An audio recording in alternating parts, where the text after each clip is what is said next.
Hey, everybody. Welcome to the Masters Fantasy Show, brought to you by MastersFantasyFootballLeagues.com. As always, I got the Masters crew here with me, the Doc, Dynasty Owl. What's up, guys? How you doing today? Doing I'm great. great, yeah. Yeah, me too. Talking Dynasty football. We're talking Dynasty drafts. Talking, I think, all of our favorite position, running backs. I know you guys love running backs at home, too.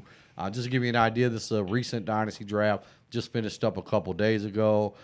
This is, to me, this is our ADP. Sure, you could go look at a ton of lists. This is what's actually happening, real time, real value. With that said, going to jump into the top 10 guys here drafted. Christian McCaffrey still holding on to that number one spot. Your guys' guy, Jonathan Taylor, starting to push for that number one spot. Anything here stick out to you guys in this first group? And I told you guys kind of off camera, it is a little jarring for me still to see Jonathan Taylor at 1.2. I feel like the names behind him are so proven, so good. I mean, it's shocking to me. Not shocking. I mean, I get it, but it is. It's kind of interesting to see him move himself into that group, especially like most of the year last year. He wasn't great, and people were kind of giving him that bust label for the better part of the first half of the season, and then he finished so strong, and now he's at 1.2. I mean, I wouldn't have expected him to be there. I mean, I knew he'd be high, but it's interesting to see him and kind of looking at some of the other rookies from last year, seeing how they've either moved up or moved down. And we'll get to some of those a little later. But yeah, no, I think it's a great point. I was actually, and obviously last year's draft class highly touted. Everybody was excited about it. Right. When you look up and down this list, dude, they're everywhere. J.K. Dobbins, Swift, Akers, Gibson, Robinson, Clyde, which oddly slips to the bottom of all of them. Yeah, that's who I was kind of hinting at, 3.5, whereas, in some of the fresh startups before the season started last year, he was going like top 5, 6. Crazy.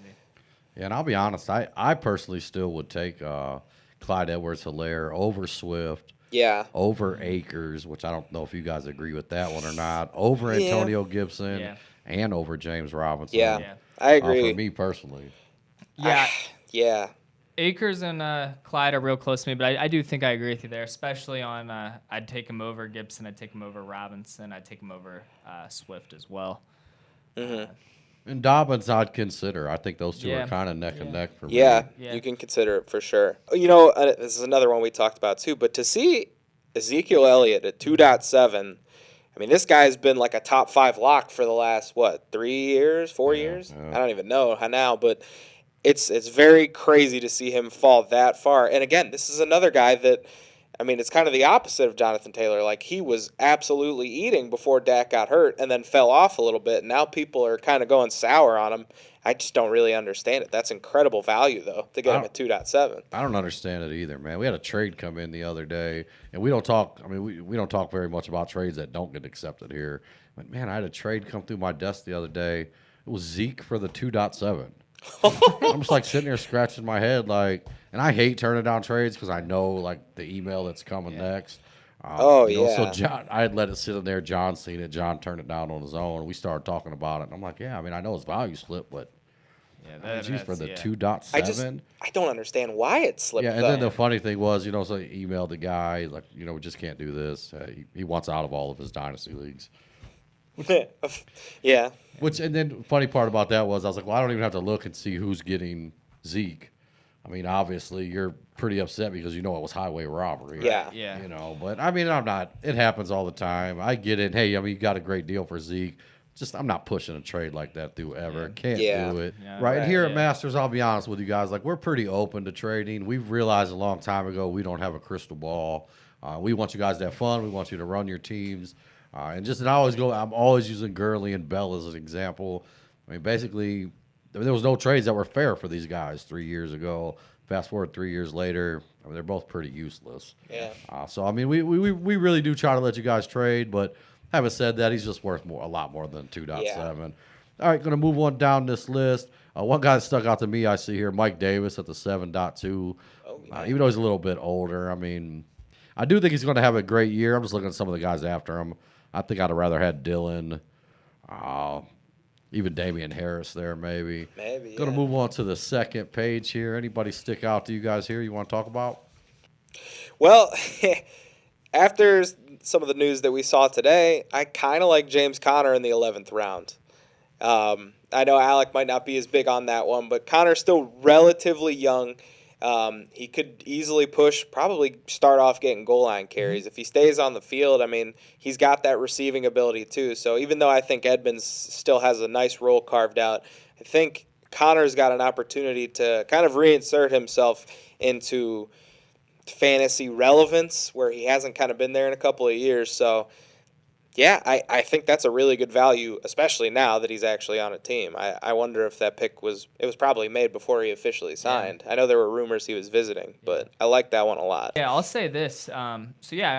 For James Conner's value, I definitely like the signing in Arizona. And as crazy as it sounds, I actually love that signing for Chase Edmonds' value because my biggest fear is they were going to draft, a day one or day two stud running back, where now, they kind of have a nice little duo there now with Conner and Edmonds, and running back isn't really a true need. So, and obviously, Edmonds is a way better pass catcher and I think a better fit for that offense. But even if you want to call James Conner the starter now, I think Chase Edmonds has a really good role with a lot of fantasy upside in that offense. So I like that signing for both guys. Agree, yeah. All right, good stuff. See it here, J.D. Mckissic at 14.7. A lot of value there late in this draft. Looking at Todd Gurley here at 17.4. Wow.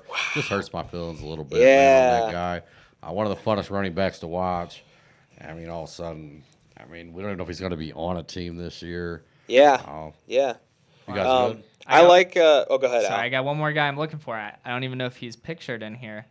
But I thought you'd want to talk about Geo Bernard signing in a Tampa. That's a good one. Do we like that fit? I don't. Yeah, that probably broke after this draft was done there too. I will say too, a couple I do like at the end of this draft here. Anthony Mcfarland, it's at 17th round there. That could be potentially very good value. Gus Edwards too in the 17th round. I mean, I know it's J.K. Dobbins' show, but I mean, we saw even when Dobbins played well. I mean, Edwards was getting his the entire season last year. I don't think that's necessarily going to change. I mean, it might drop off a little bit, but to get a guy like that who's still young too in the 17th round is a nice get. So yeah, those are the two I like. And honestly, I don't want to take Al's one here, but I just saw one. What are you gonna say? Tevin Coleman? Yeah, Tevin Coleman's not dead yet. I mean, he signed with the Jets. I know it wasn't a super great landing spot for anyone, but right now, I mean, he's the only capable running back in New York. Yep. I'm sure they're going to draft a running back, but, that offense, they brought over Robert Saleh from San Fran, who's their head coach, and they brought the younger LaFleur. So, I mean, that's a very familiar system for Tevin Coleman. I definitely think if he's healthy, I know it's a big if, but he could have some fantasy-relevant games for sure, and you're basically getting him as like an undrafted free agent in these things. That's incredible value. Yeah. And I mean, come on, New York, man. If you're going to draft a quarterback, get this guy some weapons. Yeah. I mean, I'm just looking what they did with Sam Darnold. I mean, what do you expect the guy to do? I mean, with what you're giving him. Yeah, exactly. Having said that, Tevin Coleman, I mean, as of right now, a really easy path to be the number one running back there. Yeah, so. Right now, I mean, that guy just got a starting running back in the 18th round. All right, guys, that's going to wrap up this edition of Running Back Values. Our version of the ADP, we like to look at actual money dynasty drafts that are happening, pass those along to you guys, give you an idea of current value, what's going on in some of these dynasty leagues. Appreciate you so much for watching. If you could, hit the like and subscribe button. Come be a part of the Masters family with us. If you're looking for a place to play dynasty football, redraft leagues, we got them all. Appreciate you so much for watching. That's all we got.